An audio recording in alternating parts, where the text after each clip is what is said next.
പ്രിയപ്പെട്ടവരെ, CSDS-ഉം ലോകനിധിയും കഴിഞ്ഞ ദിവസങ്ങളിൽ നടത്തിയ ഒരു പ്രീപോൾ സർവേയുടെ ഫലം മാധ്യമങ്ങൾ പുറത്തുവിടുകയുണ്ടായി.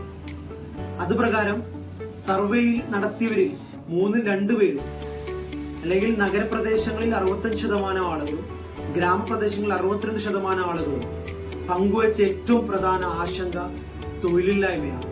എന്ന് വെച്ചാൽ നല്ല തൊഴിൽ കിട്ടുന്നില്ല എന്നുള്ളത്. ഇന്ത്യയിലെ ഗോദി മീഡിയകളെ മുഴുവൻ കൂട്ടുപിടിച്ചുകൊണ്ട്, ഇന്ത്യയുടെ യഥാർത്ഥ പ്രശ്നങ്ങൾ മറച്ചുവെച്ചുകൊണ്ട് വർഗീയത പ്രചരിപ്പിക്കുമ്പോഴും ഇന്ത്യയിലെ ജനങ്ങളുടെ മനസ്സിലെ അടിസ്ഥാന പ്രശ്നങ്ങൾ ഒരു മാറ്റവും സംഭവിച്ചിട്ടില്ല എന്ന് ഇത് തെളിയിക്കുന്നു. 2023 അഗ്നിവീർ പരീക്ഷയിൽ കേവലം ഉണ്ടായിരുന്ന 45,000-ഓളം വരുന്ന വേക്കൻസിക്ക് വേണ്ടി ഇന്ത്യയിൽ അപേക്ഷിച്ചത് 35 ലക്ഷത്തോളം യുവാക്കളാണ്. എന്ന് വെച്ചാൽ ഇന്ത്യൻ ആർമിയിലോ അല്ലെങ്കിൽ ഏതെങ്കിലും ആർമിയിലോ യുവാക്കൾക്ക് കയറുവാനുള്ള ആഗ്രഹത്തിന്റെ റിസൾട്ട് അല്ല അത്, മറിച്ച് ഇന്ത്യ നേരിടുന്ന ശക്തമായ തൊഴിലില്ലായ്മയുടെ ഒരു സൂചനയാണ്.